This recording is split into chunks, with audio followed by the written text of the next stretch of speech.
বিএনপির ভারপ্রাপ্ত চেয়ারম্যান তারেক রহমানের নির্দেশে ৩১ দফা তৈরি করা হয়েছে। আগামীতে কিভাবে রাষ্ট্র সংস্কার করা হবে এবং জাতীয় সরকার গঠনের সনদেও সেই দফাগুলোর মধ্যে রয়েছে বলে জানিয়েছেন বিএনপির কেন্দ্রীয় কমিটির ভাইস চেয়ারম্যান বরকতুল্লাহ বুলু।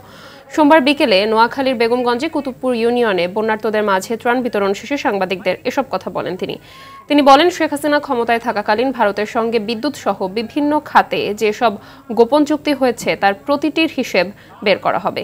এ সময় জেলা বিএনপির সদস্য শামীমা বরকত লাকী, উপজেলা বিএনপির সভাপতি কামাখ্যা চন্দ্র দাস সহ অন্যান্যরা উপস্থিত ছিলেন।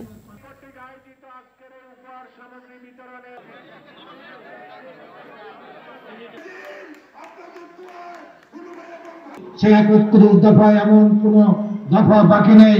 রাষ্ট্রটি আগামী দিনে কিভাবে চলবে সেখানে আছে কিভাবে এই ভোটের টাকা ফেরত আনা হবে, কিভাবে ন্যায় বিচার হবে, কিভাবে আইনের শাসন হবে, কিভাবে পুলিশ বাহিনী শৃঙ্খলভাবে চলবে, কিভাবে আগামী দিনে সরকার গঠন হবে সেখানে উনি ঘোষণা করেছেন।